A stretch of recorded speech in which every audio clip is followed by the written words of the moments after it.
This video is sponsored by Squarespace. Stick around to see how you can save 10% off of your first purchase of a website or domain. After coming just short of making a finals appearance this year, the Miami Heat and their potential championship window continues to close as Jimmy Butler, their main star player, is getting up there in age. As a result of this, the pressure is on to make sweeping changes more than it has ever been. So, going into this offseason, the Heat need to do something rather bombastic. What is next for them?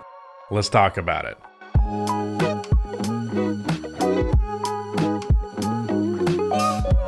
Before I continue on with this video, if you end up enjoying this video, then please be sure to subscribe for more NBA content going into this offseason. Also drop a like on this video. It only takes 1 second and makes a massive difference in how the video performs in the YouTube algorithm, so that like is seriously much appreciated. I'm not going to waste your time beating around the bush. To put it as simply as I possibly can, the Heat's path towards actually being a championship level team, which they have flirted with being over the last few seasons, is trading for a star level or superstar level shot creator. It is very self-evident that the Heat's half-court offense is terrible.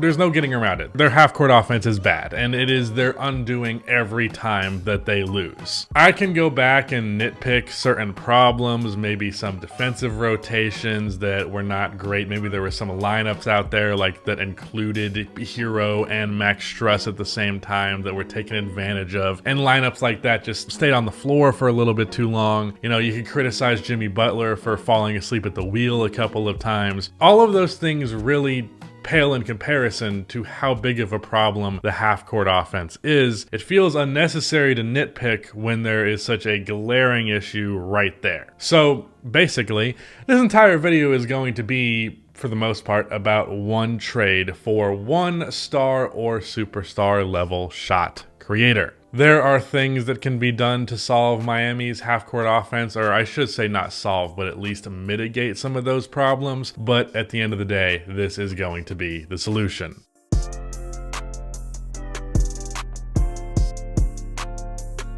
So first things first, let's look at some of the potential trade packages that Miami is capable of offering. Really, there are two trade packages here. There is one for a star level player and one for a superstar level player.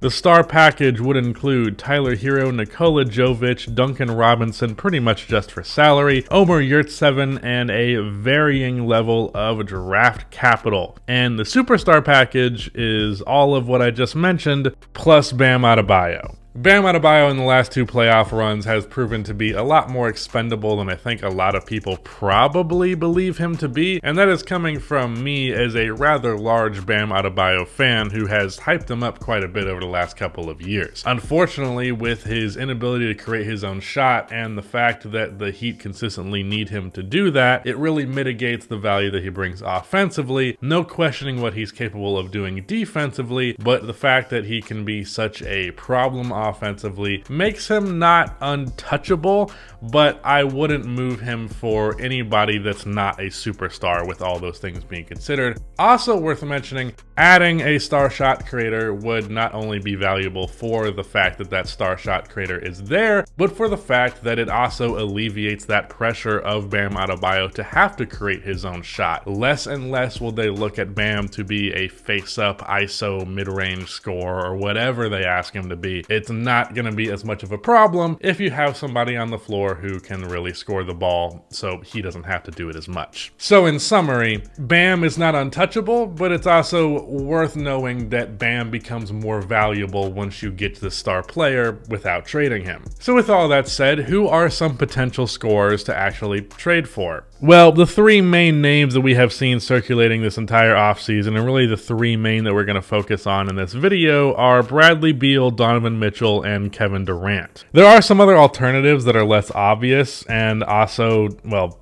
not as good, but also by extension cheaper, those players being Gordon Hayward or Terry Rozier from Charlotte, Malcolm Brogdon, and CJ McCollum. All of those moves, you could definitely keep Tyler Hero, other than maybe the CJ trade, not because CJ is worth Tyler, but because the Pels traded a first for him, so getting back first would be counterintuitive. Like, you probably have to make him an offer they can't refuse, but you don't want to do that for CJ McCollum, and I don't even know that he's that notably better than what Tyler Hero will be next year. But even with all those names mentioned as not terrible options, I truly believe they need something larger in scale than like Terry Rozier, so that's not really going to cut it, but I figured I'd throw those names out there nonetheless. So looking at those main three, let's start with Kevin Durant, who, just because of how good of a player he is inherently the biggest stretch here. I mentioned in my Kevin Durant might be gone video that they have basically the perfect trade package for him. I think Denver has a better one just by a small sliver, but either way, the Heat can really get themselves in this conversation, so long as the Nets aren't doing that thing where they decide they're not going to trade within their own conference, which I don't think they do, because it's not like they're going to be competitive anytime soon if they're trading Kevin Durant. If KD were on the move, the Heat would have a very good shot of being his destination. But of course, with Kyrie just picking up his player option, the odds are high that KD doesn't actually go anywhere, though I wouldn't dismiss the idea outright like I feel some would. I could very easily see a world where the Nets once again are disappointing and dysfunctional, and even by the trade deadline Kevin Durant asks out, or at the very least, this move goes down in the offseason. Now at that point, Durant will be 35, Jimmy Butler not much younger than that, so gonna be a really old roster, but still something that is worth attempting. That said, at the very least, you're not getting Kevin Durant this offseason, and if you get him later on, that's great, but also slim window from everybody's ages. Bradley Beal is perhaps the most realistic, but also most expensive option here. Beal is getting that supermax from Washington. That is very clear. Every single report in the world makes that evident. But I also don't know why so many people are so certain that automatically means that he is staying in Washington, because there is a very real chance that that contract ends up being a sign and trade to a team, and in this case for the Heat's aforementioned star level package. So Bradley Beal is going to come at a really steep cost, and the fact that he was not good last year makes you really hesitate doing that. But because he is so costly and because he is the biggest risk here, he's also easily the most obtainable of the three main names. Donovan Mitchell is also a bit of a stretch. I am fairly confident the Jazz view him as untouchable. Now, you might be able to bridge that gap by including Bam Adebayo, but I feel like that would be too much. Like, it is an offer the Jazz cannot refuse, because that's just a lot for Donovan Mitchell. It's an offer they can't refuse because it's just a stupid trade on Miami's part. So if I'm predicting anything going forward, really it's one of three options. There is just simply a Bradley Beal sign and trade this offseason, Kevin Durant being traded there in the next offseason, or honestly, unfortunately, what I feel is most likely, they probably strike out on all of these things, trade for someone like Terry Rozier, and don't become a championship team. I mean, that's just unfortunately what I think will happen. Although it is also worth mentioning that over the next year, there could be some potential suitors who have not been guys in trade conversations yet, who very well could be.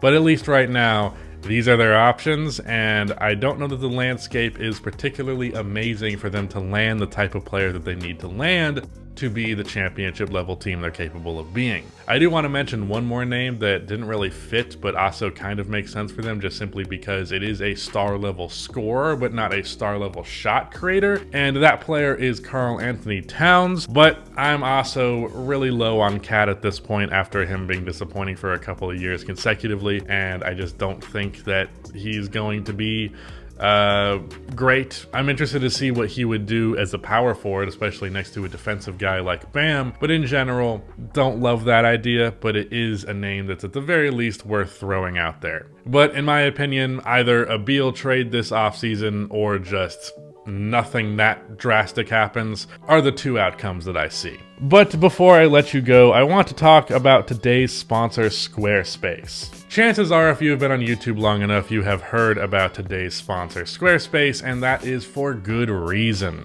Squarespace is a great way to create your own website, whether you are using it to market your own business, where you can use Squarespace's extensions, which help you manage inventory, products, bookkeeping, and shipping around the globe, or use it to create a community with features including comments, replies, and likes. You can create blogs and categorize, schedule, and share your posts on different social media platforms.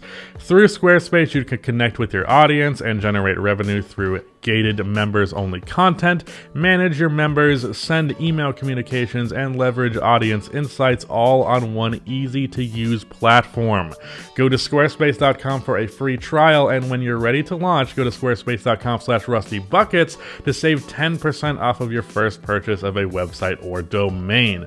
Again, that is squarespace.com/rustybuckets to save 10% off of your first purchase of a website or domain. Thank you to Squarespace for sponsoring this video. Shout out to Rudy for editing this video, but that is the end of this video. Please be sure to like and subscribe for more NBA content like this, and keep the music.